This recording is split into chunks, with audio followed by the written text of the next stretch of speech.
특이한 개념도 있어가지고 그런 내용들도 같이 좀 적으면서 한번 살펴볼게요. 일단 화법과 작문 특징과 관련해서 개념 설명할게.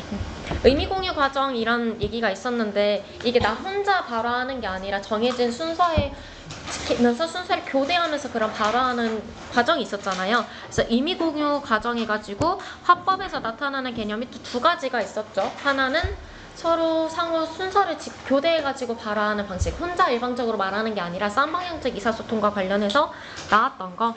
그래서 이제 순서 교대의 원리라는 개념이 있었죠. 순서 교대의 원리. 이제 내신에서는 이 용어가 막 구체적으로 물어보기보다는 이 용어와 관련된 개념이 적용돼서 물어보기 때문에 이 용어에 대한 개념을 알고 있어야 되겠죠. 순서 교대의 원리 무슨 개념인지 알고 있나요? 일방적인 이제 발화가 아니라 쌍방향적으로 이제 서로 소통하면서 발화하는 거다. 그래서 쌍방향적 이사소통과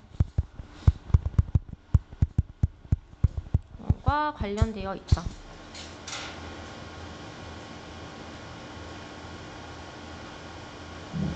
그리고 또 하나의 원리가 또 있었는데 어떤 원리 있었는지 기억나나요? 협상에서 나오는 그 교섭이라는 말이랑 좀 관련해서 있었던 건데 상호 교섭성이라는 개념. 상호 교섭성.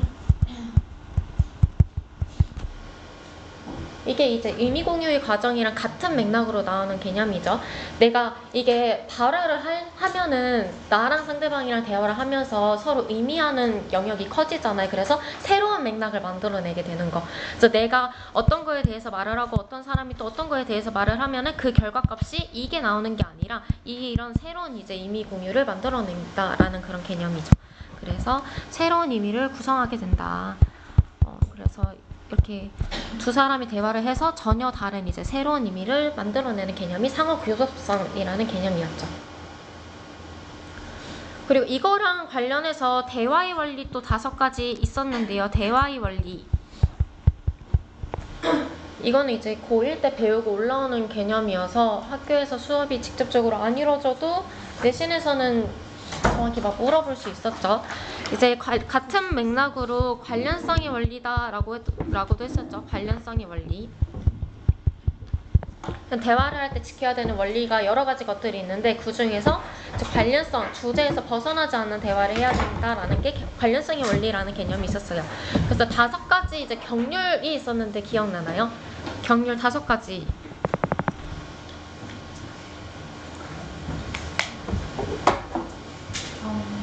겸양도 있고요. 겸양, 겸손이라고 하는 개념이 있었죠. 겸손. 그리고 그치, 관용. 그리고 관용이랑 같이 관련해서 나오는 게 요령의 경륜이라고 하는 개념이 있었어요. 관용이랑 요령은 이거 2가지 잘 구분해서 외워둬야 됐었는데 요령이라고 하는 거는 나와 관련된 거야, 상대방과 관련된 거예요. 제 상대방과 관련돼서 나타나게 되죠. 그래서 상대방의 이익은 최대화하고 상대방의 이제 우려되는 상황, 상대방의 이제 힘든 그런 점. 잠깐만, 쌤도 용어가 기억이 안 나서. 잠깐만.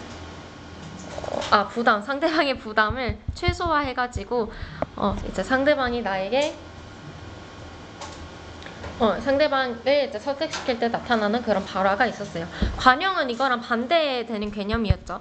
이거는 나의 이익을 최소화하고 나의 부담을 최대해가지고 상대방이 나에게 관용을 베풀도록 유도하는 방식. 관용이랑 요령이랑 이거 2가지 구분해서 외워둬야 된다라고 했어요.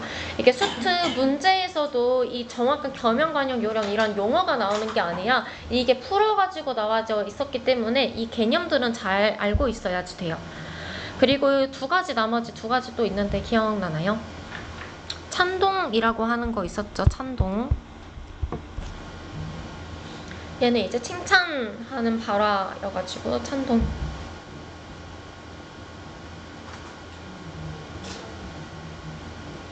마지막 하나.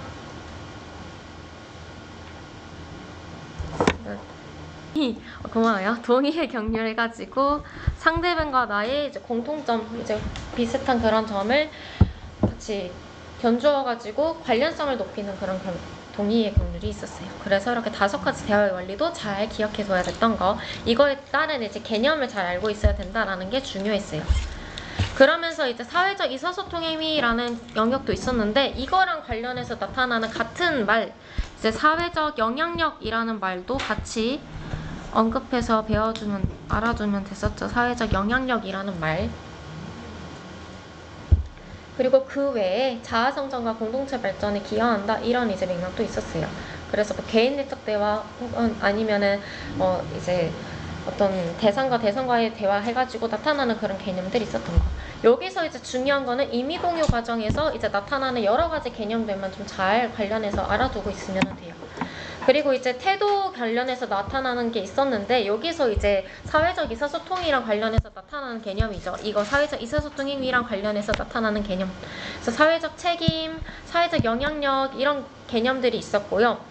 쓰기 윤리랑 관련해서 인용이랑 표절, 그리고 저작권, 이런 이제 쓰기 윤리의 개념이 있었는데, 여기서는 인용이랑 표절의 차이를 잘 알고 있으면 돼요. 인용이랑 표절 구분하는 거는 뭘로 구분했어요? 그치, 출처를 밝혔는지 밝히지 않았는지 이거 가지고 구분을 했었죠. 이 출처라고 하면 우리가 비판적 점검이랑 관련해서 3가지 개념 있잖아요. 신뢰성, 타당성, 공정성. 이 출처는 뭐랑 관련되어 있는 개념이었어요? 그치, 신뢰성이랑 관련해서 나타나는 개념이기 때문에, 그래서 신뢰성이랑 같이 관련해서 이 출처의 내용을 이해할 줄 알아야 돼요. 그래서 볼 수 있었던 외부 지문 한번 봤었는데, 이런 내용이 있었죠. 전체 이제 유전자 변형 작물의 유해성과 관련된 지문이었었는데, 이제 몇몇 동물 실험의 사례에서 보듯이 이거는 어떤 문제점이 있었냐면, 근거가 충분하지 못해서 신뢰성이 떨어진다라는 내용이 있었어요. 우리가 보통 자료 출처가 믿을 만한가, 이거 가지고 신뢰성의 여부를 판단하곤 하는데, 근거의 충분성도 신뢰성에 관련되어 있는 얘기라는 거. 그래서 다음처럼 대부분 전문가에 의하면 이 전문가를 우리가 신뢰할 만한가, 이거와 관련해서 나오는 거잖아요. 그래서 신뢰성과 관련해서 나타나는 건데, 이 출처 말고도 근거의 충분성, 근거가 충분하게 제시되어 있는지, 이것도 신뢰성과 관련돼서 나타나는 개념이다 라고 알고 있으면 되겠죠. 특히 이거 전문가에 의하면 해가지고 공정성이랑 헷갈릴 수 있는데, 왜냐하면 공신력이라는 단어랑 혼동해가지고, 하지만 여기서 신뢰성이라는 거 둘 다. 그래서 이거 좀 잘 기억해 두면 좋을 것 같아요. 다음 시간에 이거 합법 개념 시험, 쪽지 시험 볼 텐데, 여기 나오는 지문 말고 처음 보는 지문으로도 쌤이 가져올 거거든요. 그러면 어떤 요소가 좀 부족한지 쓰기 윤리 찾는 문제로 낼 거니까 신뢰성 이거 개념 잘 기억해 두면 좋을 것 같아요. 나머지 내용도 볼게요. 이제 화법의 원리 관련해서 나 전달법 있었는데, 이거는 작년에 서술형 문제로 나왔어서 이번에 나올 가능성은 좀 떨어져요. 하지만 이거 사건 감정 기대라는 그 키워드는 좀 알고 외워두면 되는 거. 이제 중요한 거는 3번이랑 4번에 나오는 개념인데, 3번의 반대신문 토론. 특히 우리가 쟁점 찾아내는 거 엄청 중요하게 다뤘었죠. 우리가 쟁점, 논제랑 쟁점 관련해서 볼 수 있었는데, 논제 작성 시 유의할 점 기억나나요? 논제 작성 시 유의할 점. 그치, 찬성 측 입장에서 긍정문으로 서술해야 됐었어요.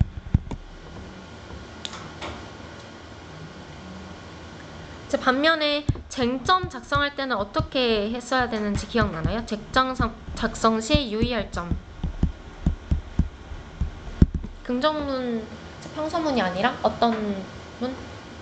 그치, 의문문의 형태로 써야 됐던 거. 우리 쟁점 찾는 거는 저번에 한번 했어가지고 그래도 좀 잘 알고 있을 것 같기는 한데, 어떻게 찾는지 기억나나요? 찾을 때 이거 주장과 주장에 따른 근거들이 몇 가지 제시되어 있잖아요. 이 근거들에서 찬성이랑 반대측에서 동시에 제시했던 그 근거를 찾으면 그게 쟁점이다라고 볼 수 있었어요. 그래서 이거 관련된 이제 질문도 한번 봤었죠. 그래서 이거 쟁점 좀 찾는 거. 학교 시험에서 이제 기입형으로 나오거나 서술형으로 나오거나 아니면 객관식으로 나와도 쟁점 찾는 문제는 하나는 꼭 나올 거라 쟁점 찾는 거는 좀 잘 할 줄 알아야 되죠. 이제 관련해서 이제 쟁점 이제 반대 신문의 전략들이 있었는데 세 가지 크게 있었죠. 말해볼까요? 그치? 폐쇄형 질문에서 단답형 대답 유도하는 거, 개방형 질문하지 말라 이런 전략이 있었고요. 또 하나는 그치? 단순 이제 입론에서 있었던 내용을 단순 확인하는 질문을 해서는 안 됐던 거. 그리고 그치? 신뢰성, 타당성, 공정성과 관련된 질문해야 됐던 거. 그래서 그게 이제 나타나게 되죠. 그래서 신뢰성, 타당성, 공정성 이거 개념 이제 오늘 마지막으로 한 번 더 설명해 줄게요. 이거 신타공 중에서 어떤 게 외적 요건에 해당이 돼요? 그리고 공정성 이렇게 두 가지가 외적 요건에 해당이 되죠. 그래도 반복해서 계속 들으니까 머리 좀 남지 않나요? 아닌가? 아직 아닌가? 그래요. 왜 이거 외적 요건이면 신뢰성 개념부터 보면 신뢰성은 어떤 자료의 출처 신뢰할 만한가 그런 거와 관련해서 나타나는 개념이잖아요. 공정성은 이제 나와 내가 너무 어떤 특정 관점에 치우쳐져 있지 않는가와 나타나는 개념. 그래서 내가 글을 쓸 때 어떤 자료의 출처라고 하는 거는 이 출처 만든 이 기관에서 만든 출처인데 이거 신뢰할 만한가, 이 기관 신뢰할 만한가 이거와 관련된 거니까 내 글의 밖에 있죠. 그래서 외적 요건에 해당했던 거. 그리고 공정성도 마찬가지죠. 공정성도 내가 찬성 측과 관련해서 입장을 쓰고 있는데 반대 측, 나의 주장과 반대되는 입장은 어디 있어요? 내 글의 밖에 있잖아요. 그래서 외적 요건에 해당되는 거. 그래서 내신에서는 신뢰성, 공정성 이런 정확한 용어보다 외적인 요건에서 이제 점검하고 있다 이런 식으로 진술이 될 수도 있기 때문에 외적 요건에 해당한다도 같이 관련해서 알아둬야지 되겠죠. 그리고 이제 타당성은 무슨 개념이었어요? 그치? 주장과 근거 사이에 논리적인 오류가 있는가 없는가 이거와 관련해서 나타나는 개념이었죠. 쌤이 그래서 재밌는 개그도 알려줬잖아. 논리적인 사람이 총을 쏘면 타당이라고. 그래서 논리성이랑 키워드가 나오면 타당성이랑 관련돼서 나오는 개념이니까 논리성 이런 말도 나오면 같이 타당성으로 잘 알아두면 돼요. 그래서 타당성은 내적 요건에 해당되는 것까지 내적 요건. 그리고 이제 단답형 대답을 유도한다. 그래서 단답형 대답 유도하려면 어떤 질문을 해야 돼요? 폐쇄형 질문을 해야 됐죠.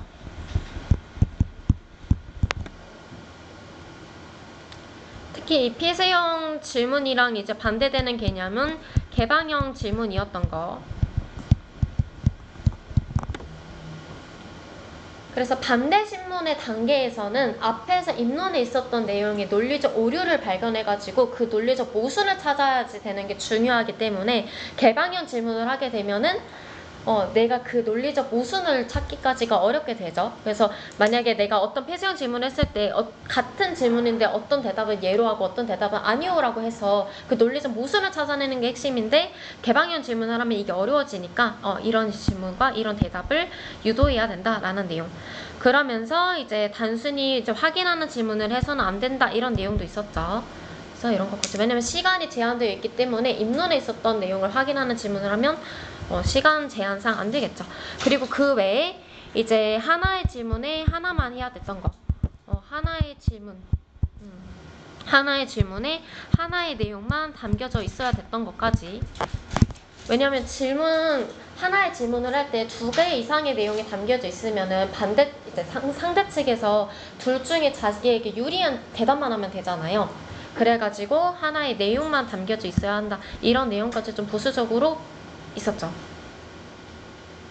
네, 그러면 넘어갈까요? 이제 학교에서 좀 중요하게 다뤘던 내용은 이거 이제 적용학습에서 나왔던 건데 이거는 좀 잘 외워두면 좋아요. 이건 이제 적용학습에 있었던 지문에서 가져온 건데요. 그 보기에 있었던 내용. 그래서 상대 측 주장의 모순 그리고 상대 측 전제에 대한 의문점, 주장을 지지하지 못하는 근거, 명확하지 않은 출처나 자료의 수치, 부정확한 사실이나 사례 해석 이런 게 있어요. 주장을 지지하지 못하는 근거는 신뢰성, 타당성, 공정성 중에 뭐랑 관련되어 있어요? 그치? 타당성과 관련되어 있죠. 타당성. 명확하지 않은 출처나 자료의 수치는요? 그치, 신뢰성. 부정확한 사실이나 사례 해석 이거는? 그치, 공정성에 가까워요. 공정성. 내가 이 어떤 사실에 대해서 이런 관점으로 해석을 했는데 그게 이제 다른 관점에서 해석했을 때는 부정확하거나 아니면 사례 해석을 잘못했다거나 이럴 수 있으니까 공정성과 관련해서 나오는 거. 나머지들은 그냥 이제 전략과 관련된 내용이니까 맞춰서 보면 되죠. 그래서 학교 내신에서는 어떤 특정 지문을 보여준 다음에 그 지문에서 어떤 전략을 사용해서 설명하고 있는지 물어볼 수 있어서 이걸 좀 알아두면 좋을 것 같아요. 시험에 좀 쉽게 나오면 이걸 보기로 제시를 해줄 텐데 어렵게 나오면 이걸 보기로 제시를 안 할 수 있으니까 이것들도 다 같이 알아두면 좋겠죠. 그 다음에 이제 협상으로 넘어가서 볼까요? 협상에서 나타나는 제일 대표적인 전략 하나 뭐가 있었는지 기억나나요? 질충안도 있긴 했는데 뒷장 먼저 예시부터 먼저 볼게요. 뒷장의 예시. 화법 6번에 나왔던 이제 지문인데요. 이런 말이 있었어요. 일단 협상 참여자들은 각각의 교섭 범위를 고려해서 협상에 임한다. 여기서 교섭 범위는 자신의 목표점에서 최종 양보점까지의 영역을 의미를 한대요. 그러면서 이제 가격이랑 관련해서 가격 협상이 제시되고 있는데 가격 협상이 제시되고 있는데 가격 협상 같은 경우에는 단일이제가 사용이 되고 있었죠. 단일이제라고 하면은 단일이제라고 하면은 어떤 하나의 협상 내용에 대해서 얘기할 수 있는 의제가 얘기할 수 있는 해결 방안이 하나만 제시되어 있는 개념이죠. 그래가지고 예를 들어서 시장에 갔을 때 내가 어떤 물건을 5,000원에 사려고 해요. 근데 저기 이제 주인은 10,000원에 팔려고 해요. 그러면은 이 중간에 절충하는 면 얼마가 될까요? 딱 그 중간으로 딱 생각했을 때 7,500원이 될 거잖아요. 근데 만약에 이 주인이 나는 7,500원에 절충 못하겠다. 나는 꼭 10,000원에만 팔아야겠다. 이러면은 결렬돼 버리잖아요. 그래가지고 단일이제만 발생하게 되면은 협상이 결렬될 가능성이 커진다라고 했어요. 협상이 결렬될 가능성이 커진다. 가능성이 커진다. 그래서 대표적으로 가격 협상 같은 게 단일이제로만 되어 있어서 결렬될 가능성이 커진다라고 됐었죠. 내가 양보점까지의 그게 충족되지 않으면 못 팔게 되잖아요. 그래서 그런 내용. 근데 이제 대신에 복수의제를 사용하게 되면은 그 결렬될 가능성의 위험을 좀 줄일 수 있다라고 했어요. 그래서 만약에 내가 그러면 7,500원에 내가 이걸 못 사면은 대신 만 원 줄 테니까 옆에 있는 귤까지 같이 포함해서 주라 하면서 의제가 커지게 되면은 협상이 잘 이루어진다라는 얘기가 있어서 복수의제 사용하면 효과적이다 라는 내용이 제시되어 있었죠. 그래서 이제 단일이제, 복수이제, 이 복수이제 사용하는 게 협상에서 나타나는 제일 중요한 전략이었고요. 내용으로 다시 돌아가서 볼게요. 일단 여기서부터 협상에서 양측 합의가 이루어지기 위해서는 서로의 제안이 상대방이 설정한 최종 양보점을 벗어나서는 안 된다. 그래서 따라서 양측의 최종 양보점을 모두 충족하는 범위를 합의가 가능한 영역이라고 볼 수 있다. 그래서 이 협상과 관련해서 교섭 범위에 대해